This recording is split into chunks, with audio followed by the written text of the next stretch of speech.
He that dwelleth in the secret place of the Most High shall abide under the shadow of the Almighty. I will say of the Lord, He is my refuge and my fortress, my God, in Him will I trust.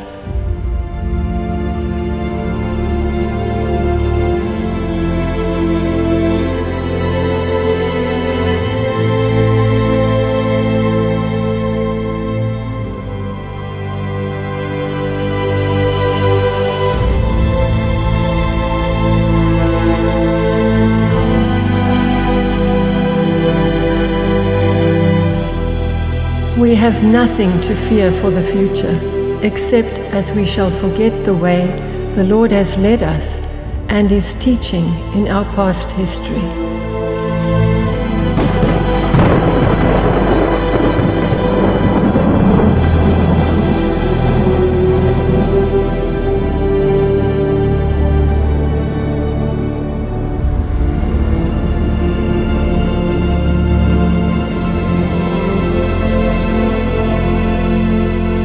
This is Sam. We call him Sam because we don't know whether he's a Samantha or whether he's a Samuel. And that will be decided when he lays an egg or not. So for the moment, he's just Sam.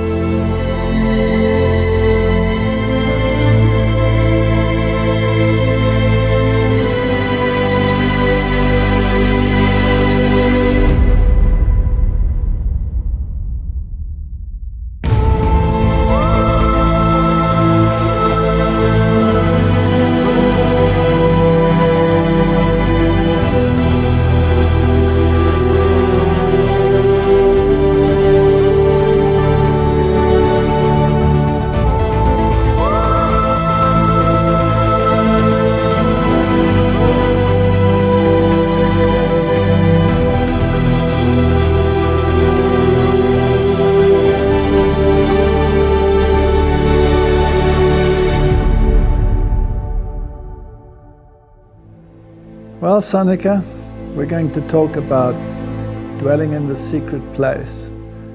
And the question is, why did you even write it? But we'll come to that.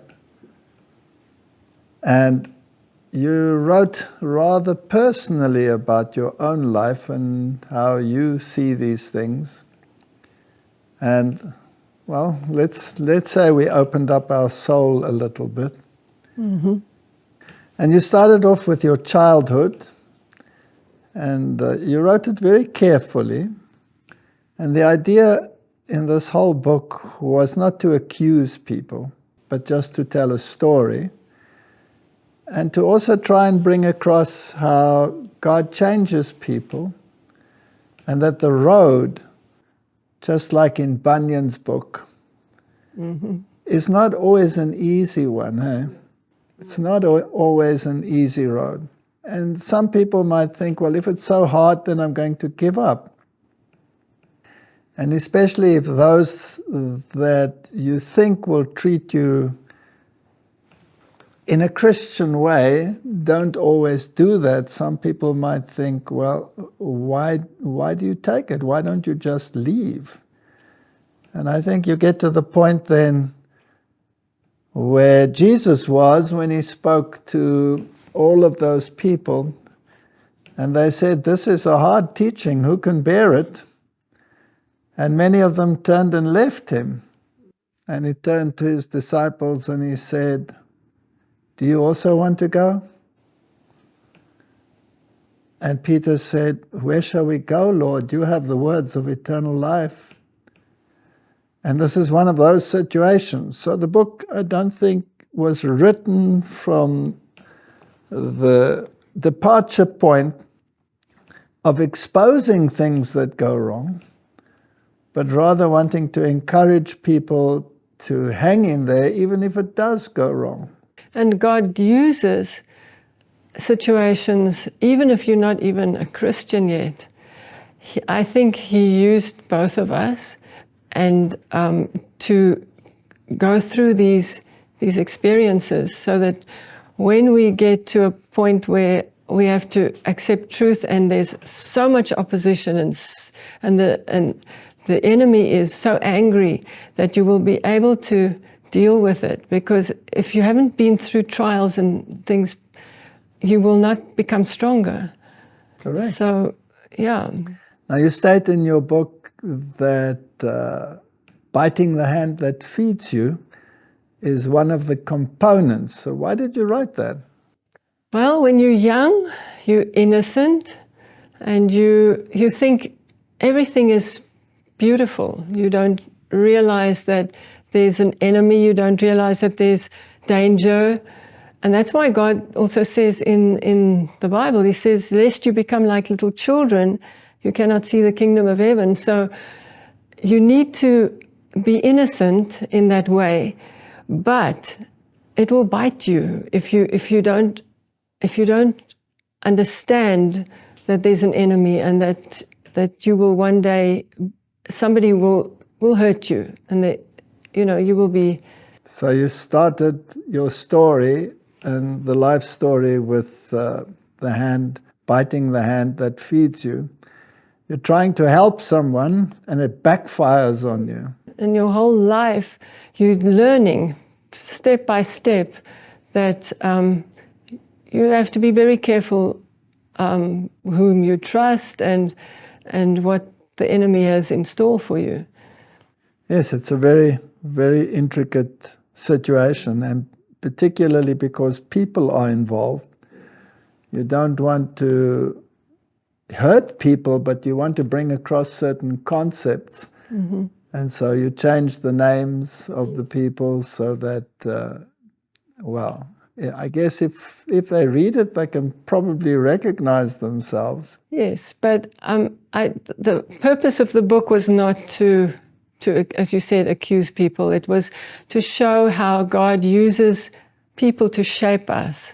Yes. And to mold us. And even if you are not a believer, God creates circumstances that make you ask questions, and God creates circumstances that bring you to the point where you might make decisions.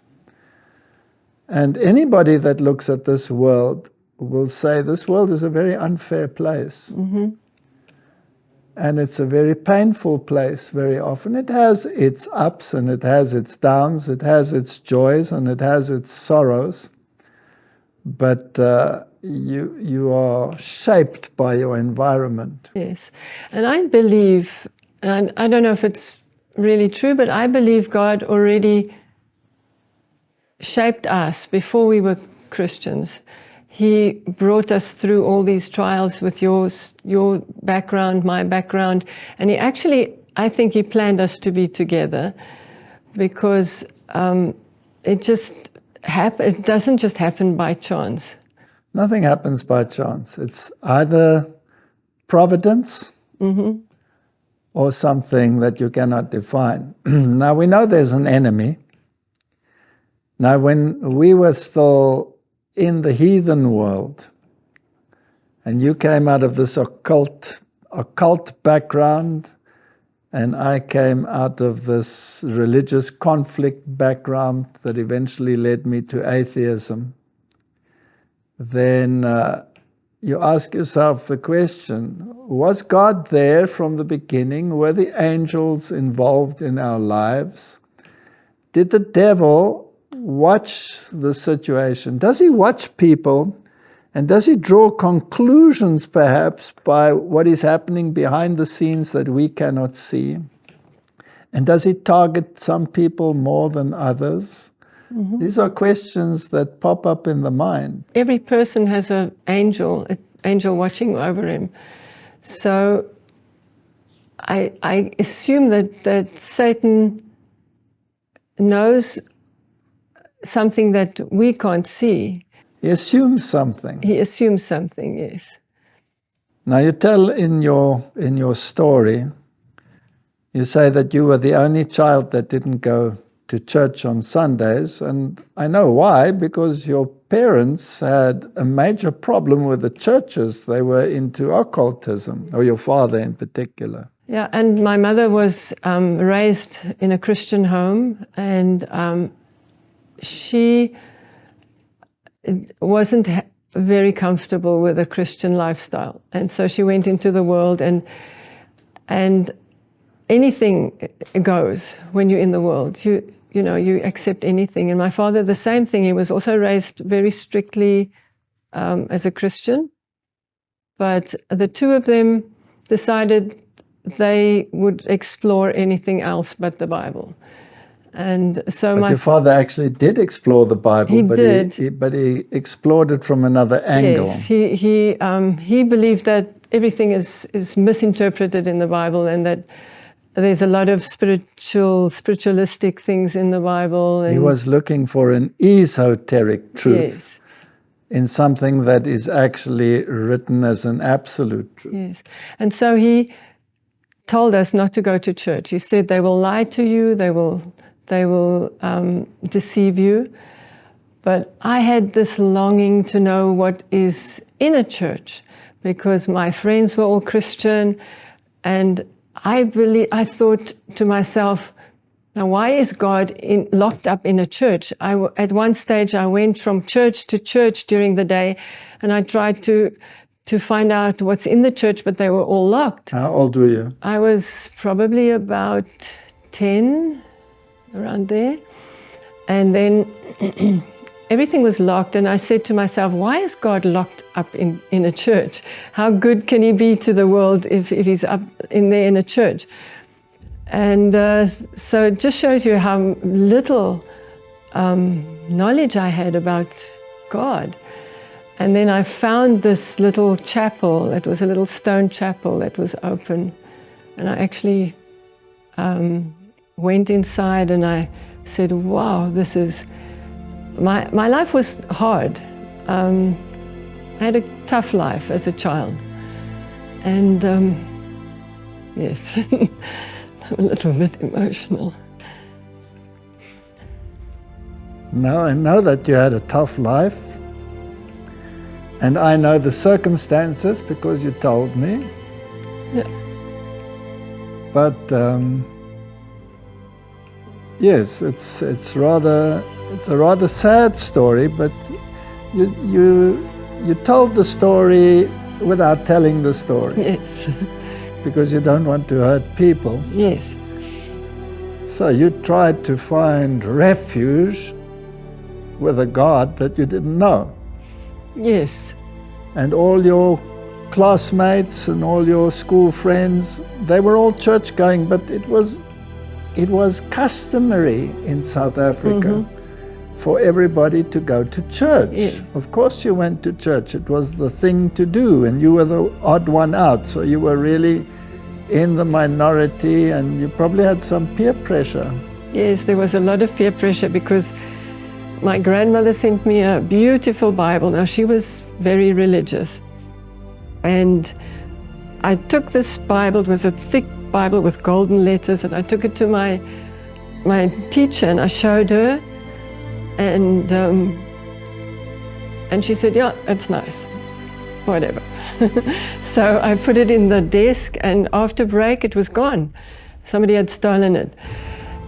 And yes, whatever move I tried to make towards God was almost like there was a wall every time. And I remember you told me that the pastors of the other churches, they were not exactly very open towards you, because they knew what background you came from. They despised what your parents or your father stood for. And so instead of being inviting towards you, they treated you like dirt. Let's just put it that way. Well, that was also part of the plan, I think, of God, so that we could meet, you and I, eventually. Well, in actual fact, they treated you so badly, some of those pastors. They scolded you. You had to walk how many kilometers to go to church on Sunday, and the only one because your parents wouldn't take you to church? About more than 10 kilometers. And you walked with what kind of shoes? High heel shoes. High-heeled shoes. Not high, but just heeled shoes. Heeled shoes. And you went to all that trouble, and then the pastor would treat you like dirt. Well, that's part of life, eh? Part of it. It's part of... All right. Does that mean that Christianity doesn't have the truth because a pastor treats you like dirt? No. It just helped so that I would search further. I wasn't... If I had stayed with that church, I would probably not have discovered the truth. So God didn't allow me to stay there. I moved on, and we started searching later on. Now, these friends that you had some very strange friends. The one was the daughter of the pastor, right? Mm-hmm. So, and then the other friends that you had came from a very dubious background, where the parents were more into prostitution than anything else. Mm-hmm. And so you had this dichotomy. You had these hoi polloi friends, and then you had these very down-to-earth, trapped in an unsavory situation friends. I was always one for the underdog. I was always befriended the ones that were hurting, that were being trodden down. So that was... And in school you were also trodden down, weren't you? But you were an excellent student, and the teachers loved you, and all of those things. And I came from a background where I was the worst student ever, and everybody hated me and bashed me. So it was the exact opposite. My one problem that I had was because of my situation that I was in, which caused a lot of trauma. And it's very well known that a trauma can cause a person to lose their ability to speak. And so I lost my ability to speak. And my father sent me to Scientology. Now, the interesting thing is, through circumstances, we met, right? Because your brother and I were roommates at the university. Mm-hmm. And I had a stepmother where I wasn't very welcome at home. And so in university vacations, I normally worked and slept somewhere with a relative. I didn't go home. And if I did ever go home, my life was made so miserable that it was impossible to live under those circumstances. So on one occasion, your brother said to me, "What are you going to do?" And I said, "I don't know. I'm not going home. I don't know where to go." So he said, "Well, come with me."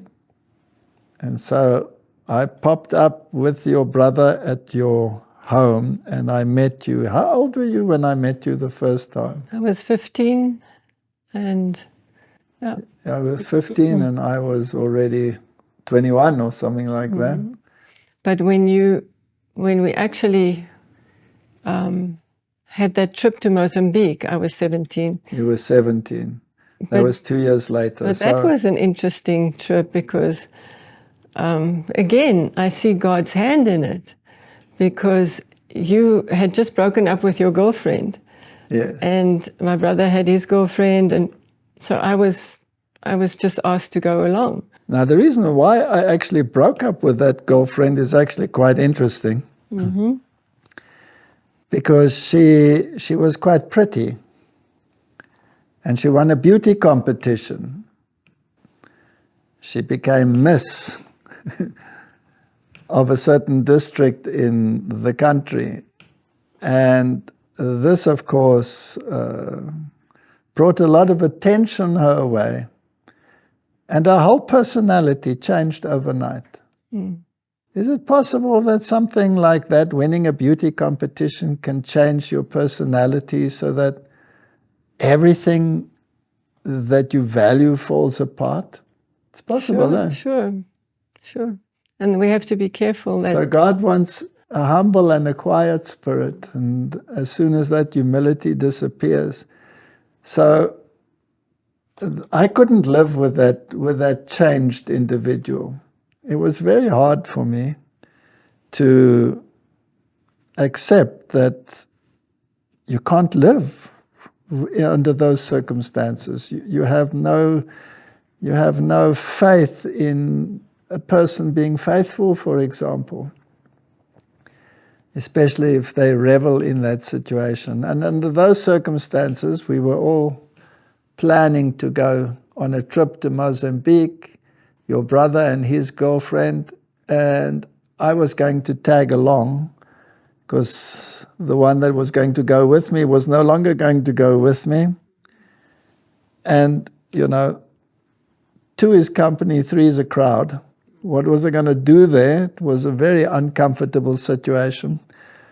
But we had already financed it, and I'd already promised. I had a car, so how were they going to do this if I didn't, make it possible? And there you were 17 years old. And we decided, okay, you can come along.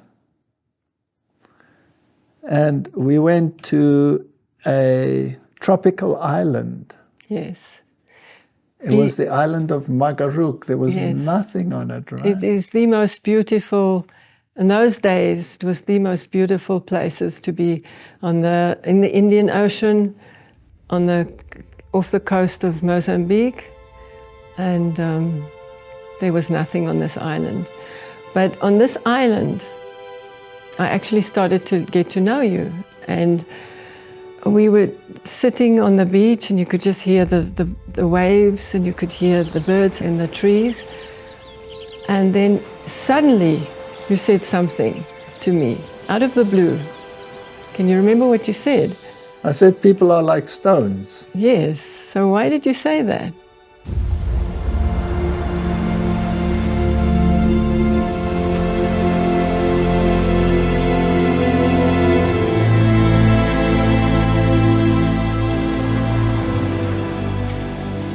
Surely the righteous shall give thanks unto thy name, the upright shall dwell in thy presence. And my people shall dwell in a peaceable habitation, and in sure dwellings, and in quiet resting places.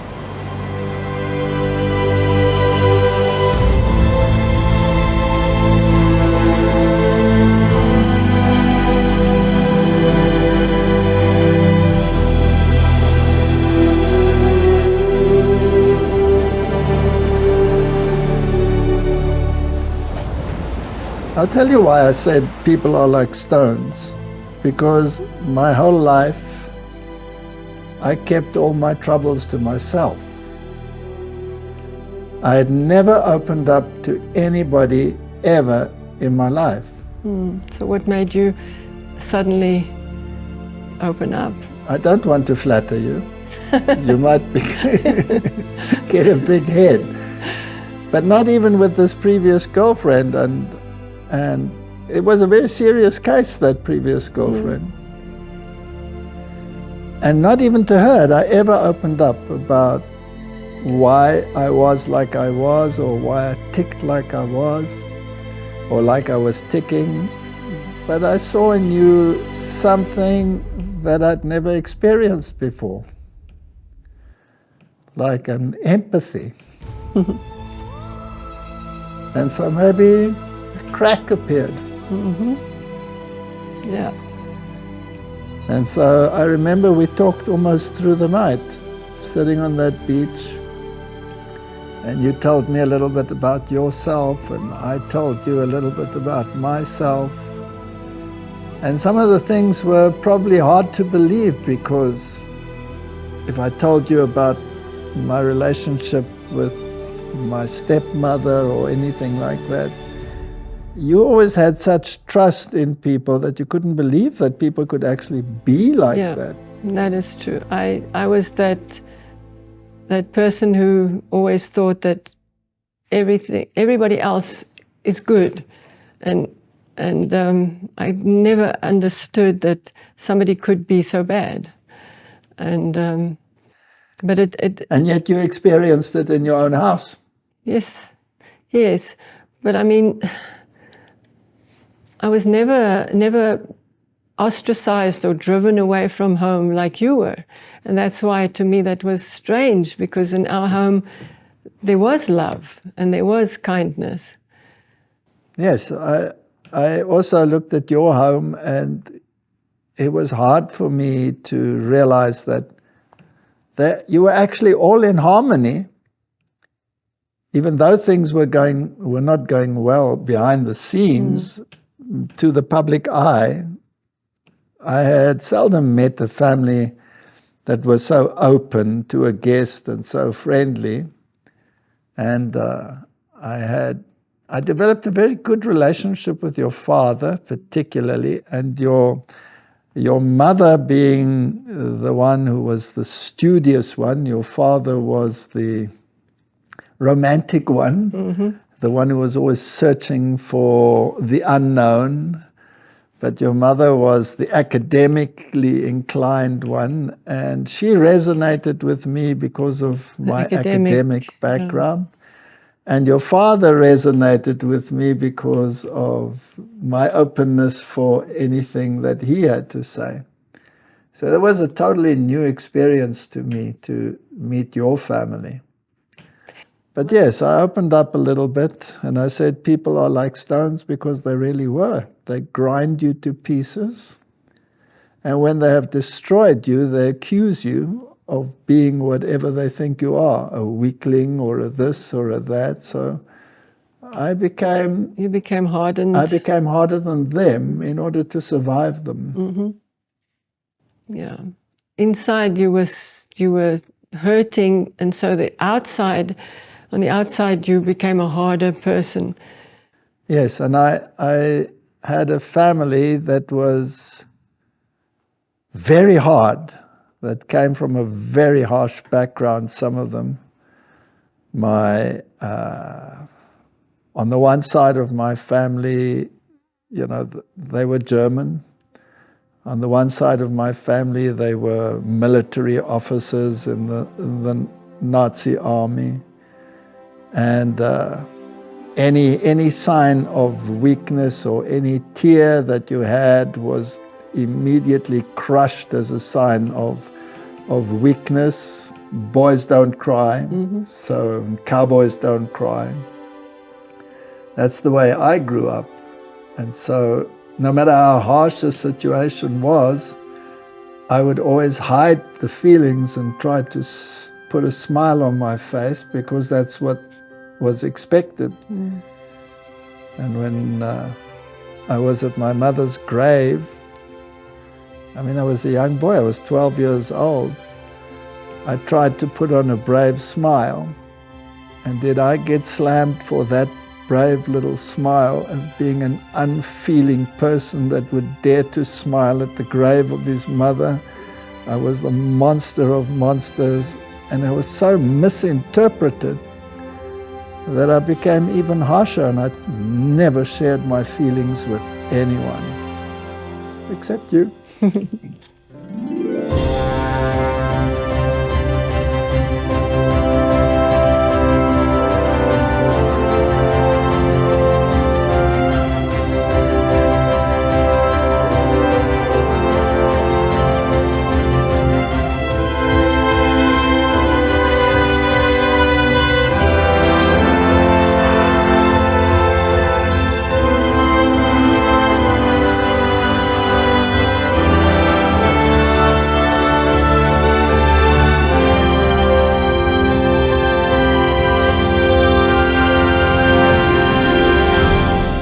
Can you remember what you told me about your father and the piano lessons? Yes, I remember what I told you about my father and the piano lessons. My mother tried to develop my softer attributes while she was still alive. I was very rebellious because she was very sick, and I had all of these problems with the church and with the Catholic Church that told me that she was not going to go to heaven because of her faith. But she always tried to bring out the softer side, and so she sent me secretly to piano classes. And I would probably not be the greatest musician ever. I always say when I get to heaven one day, Gabriel will supply me with a triangle and tell me when to go ping. But when I had mastered my first musical piece, my father came home from work and she wanted to surprise him. And so she said, sit down, and she made me sit down at the piano and play this piece, and my father exploded as to how dare she make a boy go and take music lessons and become a sissy. No way was his son ever going to do music and become a sissy. And that was the end of my musical career from that day on. I was probably about 10 years old or something like that. And yet you are very musical, you just don't know it. You have a good voice. I don't know whether I'm musical. One day in heaven maybe I'll pursue it, but now I will concentrate on other things. But I appreciated that you like music. Well, in any case, once you have opened up to a person, it creates a certain bond. And you had a certain background, which I don't think you shared with anybody ever, right? No. You never shared it with anybody. No. I think I'm the only one who really knows the whole story. And the whole story is not in the book. No. Because you cannot put it in a book. No. So God takes those people, and I think He has compassion. No, you're making me cry again. Yeah, give me one too. Yeah, He has compassion. He's a good God.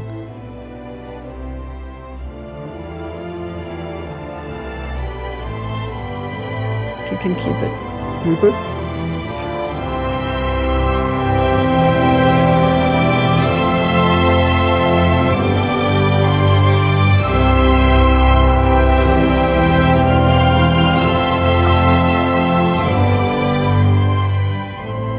But thou, O Lord, art a God full of compassion and gracious, long-suffering and plenteous in mercy and truth.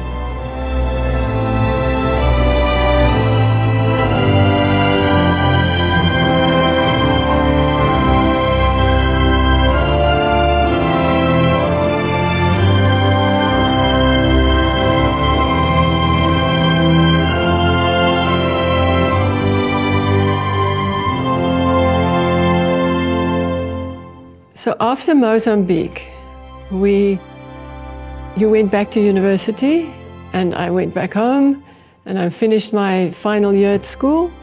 And then... And we corresponded. Yes. I wrote copious letters. Yes, that's unusual for you. Do you still have those letters? No. They're all gone, right? Yes. It's just as well that they're gone. Well, I then decided to go to your university, and the next year. And that was far away, some 2,000 kilometers away from where you live. Yes. And I arrived on the station. It was, I think, 2 trains. I had to take a train to one place and then another train to where you were at the university. And it was a 3-day trip. So now, your parents never took you. All other parents made sure that their children arrived at their new locations, and you arrived all alone. That's the story of your life, right? My parents believed that a child should grow up independently, so they didn't want to nurture us too much. And got you into big trouble as a little girl, very often, right? Yes. But so I arrive at the station in Stellenbosch, in the town where the university was, and you were supposed to meet me, and there was no one. I dropped you like a hot potato. Yes. I was only 17, and this is the first time I've ever been away from home. And then there was no one there. And I still struggled to speak. I couldn't speak to strange people because I had this impediment that developed because of trauma. And so I struggled, and eventually I phoned a taxi and they picked me up. And in those days, a dormitory was like, it was so like a boot camp. Like a boot camp, so strict. You weren't allowed to do anything. There was initiation. You weren't allowed to leave the place. And then after 2 weeks of wondering what had happened to you, after 2 weeks, this strange little man came and he said that you're in hospital. He was a very strange little man. I liked him a lot. He was your friend. He was a friend of mine. He was studying for a PhD at the university. And we were basically postgrad students together. I was already teaching when you arrived as a very junior, sort of like almost like a bursary teacher. Mm-hmm. And this man was from New Zealand, and he was very strange. He was working on his PhD on chameleons. And when he would greet you, he would have these strange mannerisms. He would act and like a chameleon, always. So if somebody was introduced to him, he would say, "How do you do?" Like a chameleon. He was very funny. And he was also a perfectionist, absolute perfectionist. So he would order his pens on his desk in a very particular sequence. And I was, of course, a terrorist. I loved to destroy his perfection. And so I developed a way of breaking into his office using a combination of keys and then just switching 2 pens around. And then wait for the scream of disgust. And he would never find out who it was. And this strange little man, he's the one who came to you. Mm-hmm. And he said, you're in hospital, and then the matron, she said, go with him, but you come back straight away afterwards. And so there you were, lying there totally so sick because of malnutrition. You hadn't eaten properly, you didn't have enough money because your father disowned you at that point, and you got terrible infections, and you were just too weak to get up and come to the station to fetch me. Yes. So at that stage, I had been disowned because of my stepmother. Mm-hmm. Who said that he should not support someone like me. And at some stage, I took you to meet them. Mm-hmm. When I got back out of hospital, I took you to meet them. And she greeted you with the most horrendous words that I had ever heard anyone say to anyone. And you still said to me, she can't be that bad. I think you're exaggerating. And the very first words that she said to you were so devastating. What did you do? Yes, she said, she carried on and on about that you're going to inherit everything that she should be getting. And I was surprised. Why say this? And then she said to me, then she said to me, I'm a little tramp or something like that. A slut. Something like that. And then I started crying because I've never been treated like that before. No, she basically said to you that if you ever marry me, you will be inheriting what she should be inheriting. Yeah. And therefore, by being a slut with me, you were going to inherit something, and you couldn't handle it, and so you burst into tears, right? Burst into tears, and then she said to me, I hope you cry for the rest of your life. And those words kept on coming back to me during my life, through my life. I hope you cry for the rest of your life. Well, fortunately, the Bible says a curse given unrighteously does not alight. Yes. So had you known the Bible at that stage, you could have shaken it off. I would have been comforted that no curse that any person or a demon or anything can put on you can affect you if you have Christ. But I must tell you that the way that you are and your whole demeanor and your character, you totally won my father's heart. Mm-hmm. Yeah, he was. And as a result of you and me being together, his whole attitude towards me changed. Mm. And things became so much better. Mm.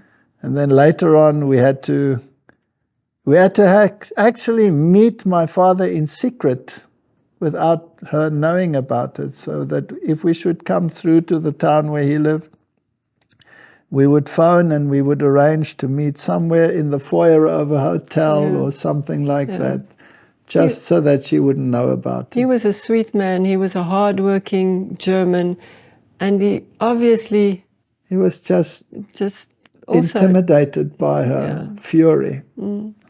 Well, we finally did get married. Mm-hmm. And I remember it wasn't easy in the beginning because you were so timid, and you couldn't speak when other people were present. And so I always knew exactly what you wanted to say or what you thought. And so when they asked you questions, I answered them. Yeah. And my colleagues and my friends, they always asked me, what's the matter with this girlfriend of yours? And why do you even stick to her? I mean, she doesn't speak and you always speak on her behalf. What's wrong with her? And I don't know how you handled that. How did you handle those academic friends, PhD students and all of them? How did you handle them? I was terrified of them. They scared me, and I couldn't even look at them. They were so arrogant and so hard. But yes. So how did you eventually actually learn to speak? Time heals. Time heals scars and things. But we got married, and we started a family, and then things started from a very good, it used to be very good, our situation, and then it started to deteriorate. And you started to get a lot of stress at work, and the people started to be envious. Yeah. And you started to become dark, sort of not dark, but not even depressed, but that the old person I knew was not there anymore.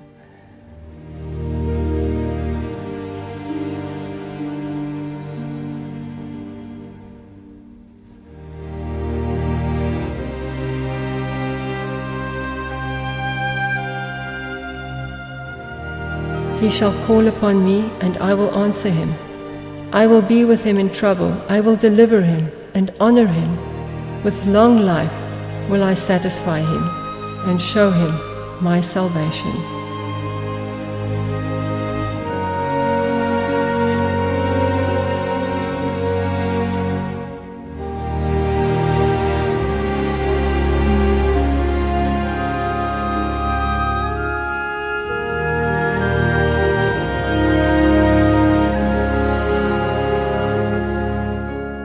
What happened? I don't know what happened. I guess the pressure of university, the pressure of being the blue-eyed boy now in the university setup, and striving towards getting better positions. And I was an atheist. There was no God to ever go to, and I guess life was just such that one develops a very hard shell. And when our first son was born, you remember that while you were pregnant, we were living in a house and all kinds of occult things happened that you explained in the story, in this haunted house. And finally we moved from there back to Stellenbosch because we'd left the town where you had studied and I had studied because I got a job at another university, and then we came back, and then Martin was born.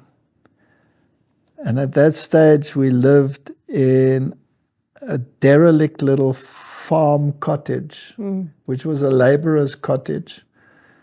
And it had cracks in it that you could put your entire arm through the wall. And the winters in the Cape were very harsh. And it was up in the mountains and everything was full of snow. And it was cold. And it's all that we could afford at that stage. And when he was born, you lost a lot of blood. And we found out that you really have a problem with the coagulation of your blood. You are what one would call a bleeder. And you'd lost so much blood, and there was nobody to help you. My stepmother would never have helped you. My father lived in another town. Your mother was 2,000 kilometers away. There was nobody to help us. And you fainted many times. Yeah, right? many times I would faint and then wake up 4 hours later on the floor and the baby screaming, hungry.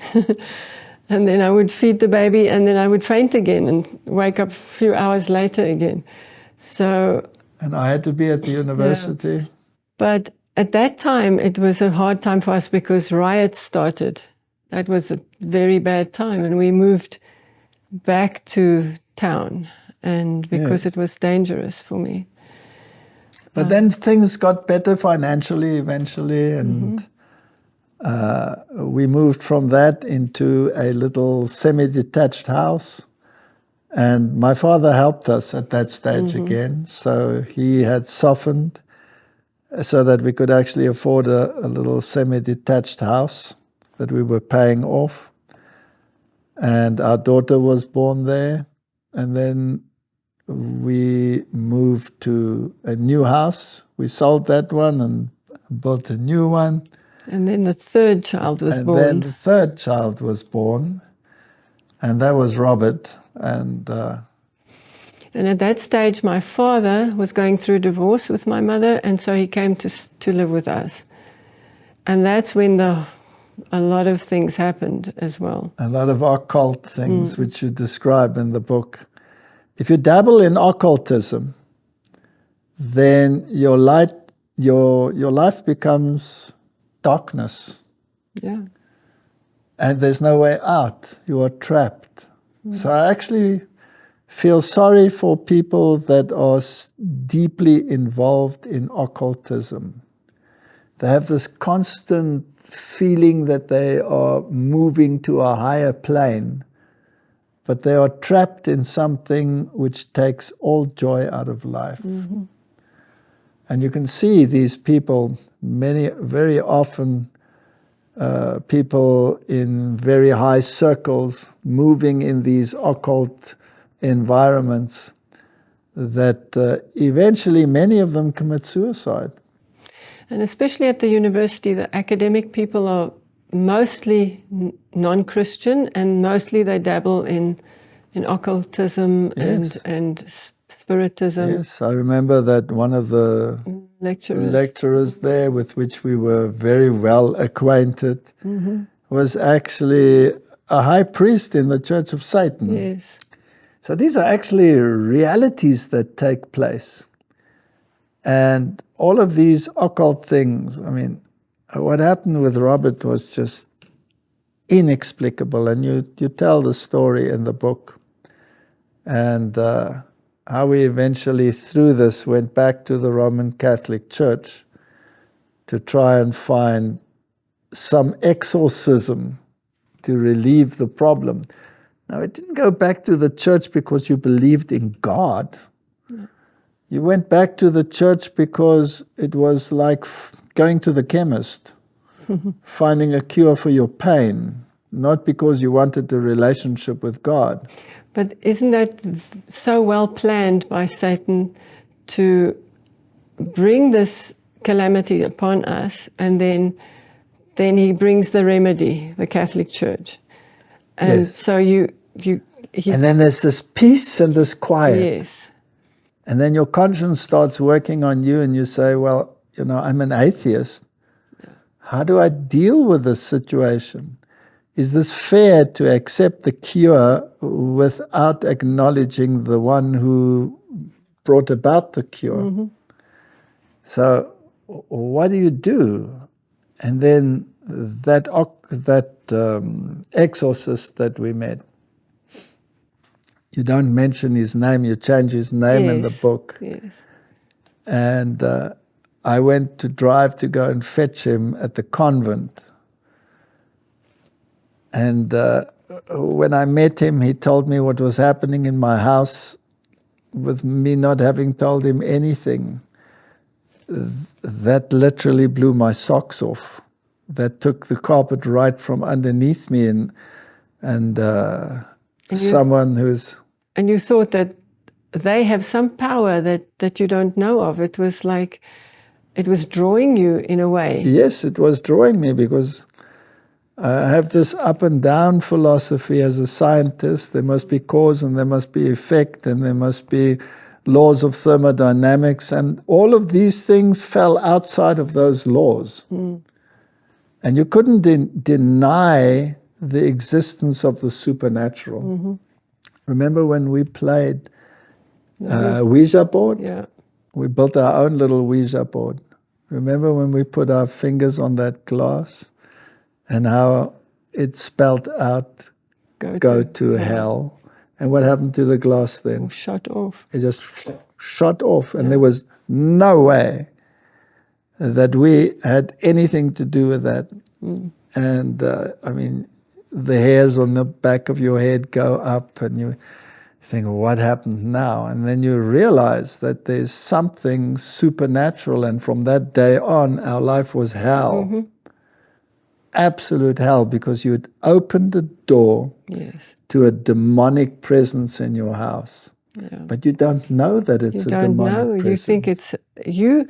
In fact, we thought it was departed spirits. You wanted to speak to your mother. You had a longing to see your mother again, to speak to her.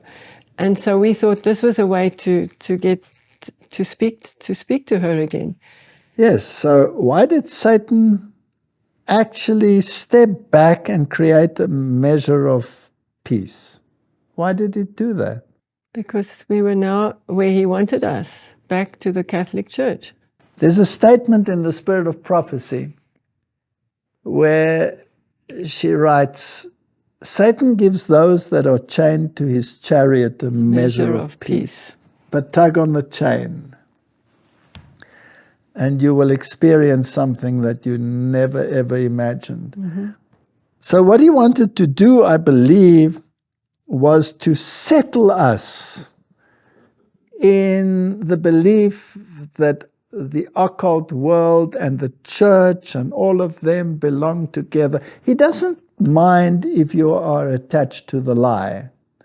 Whatever that lie is, whether you believe in Satanism, whether you believe in good and bad spirits, white magic, black magic, he doesn't mind that. He doesn't mind if you are in a formal religion. He doesn't mind if you bow down your knee when the bell rings, when you say a chant when the smoke goes. But if you have a personal relationship with God, that freaks him out. And if you study the Bible. If you study the Bible. Do you remember what happened to Robert when we picked up the Bible? Yes. What happened? Robert was very restless as soon as we picked up the Bible to study, and then one day he broke a glass bottle and he walked all over it, And he nearly severed his big toe, and we rushed off to hospital again to have his toe sewn on again. Yes. Always chaos when we picked up the Bible. Surely he shall deliver thee from the snare of the fowler and from the noisome pestilence. He shall cover thee with his feathers, and under his wings shalt thou trust. His truth shall be thy shield and buckler. Thou shalt not be afraid for the terror by night, nor for the arrow that flieth by day, nor for the pestilence that walketh in darkness, nor for the destruction that wasteth at noonday. 1,000 shall fall at thy side, and 10,000 at thy right hand, but it shall not come nigh thee.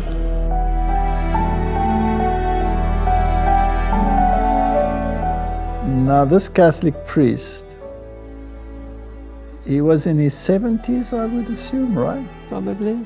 He was about 70. And he had this very calm demeanor. Dignified. Very dignified. He was Irish, an Irish Catholic priest, and he was the exorcist from the main cathedral. Now the cathedral, of course, where the bishop has his seat. And he already had the papers signed by the bishop that he could do a mass in our house. That's amazing, eh? What did you feel when he came in? I mean, you weren't Catholic, you weren't really a believer, and here this man came in with all this turmoil in our house, this child screaming, this chaos. Well, I thought, wow, this man is the savior. He's going to save us from this situation, because he had such a calm way of doing it, and he knew everything ahead of time. What mortal being can do that? And so I saw him as a savior who came to help us. And when he said that mass and all the animals came running down? Yes. I had great respect for him. And then he started to sway when he came into the child's room, and he started to look like he was going to fall. But an unseen hand was plucking him around. Yes. It was all very dramatic, huh? Very, very. And I will never forget the dogs, 2 dogs and a cat. But you didn't describe what happened. Why did he come to us? Why was he there? Why was the priest there? Yes. Oh. 2 o'clock at night, what happened? Yes, at 2 o'clock at night I was being strangled.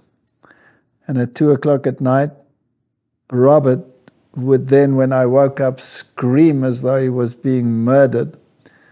And then he would develop these fevers and go into fever fits and pass out. And we thought he died. And we'd rush him to hospital in the middle of the night, and they would, for hours, try and revive him, put him into cooling tents to keep his temperature down. It was such a nightmare, but people can read that in the book. And here was this man, and he was going to exorcise these demons that were causing this chaos. It was a supernatural situation. Every night exactly at 2 o'clock. Remember that red clock behind us on the bed? Yes. And what happened to you every night at 2 o'clock? Yes, I was strangled and I couldn't breathe, and I'd wake up and I'd be totally exhausted and bathed in sweat, and at that exact moment when I wake up, he would scream. And we were conditioned. I mean, it happened over and over and over again, and it wasn't natural, it was supernatural. And here was this priest, and with holy water and with a mass. But I still remember those 2 dogs, those 2 Rottweilers coming down that passage, and then sit in that semicircle around this altar that he had built. And he took off his ring, remember, because they had a relic in it. Yeah. And I didn't know anything about that. I didn't know you had to have a relic, a piece of a saint, so-called, in order to be able to say a mass, that it was actually a ritual for the dead. But somehow there was magical power in it, and from then on the problem was gone. It was so peaceful in that house. Remember that night when you put Robert to bed? Mm-hmm. He was What sleeping happened? on his back for the first time. He used to sleep like a fetus, curled up. Screaming, And screaming screaming. himself to sleep. And then he was lying on his back and he was peaceful. And he was googling, right? Making Baby noises. baby noises. Yes. But can you remember what happened at the priest found you?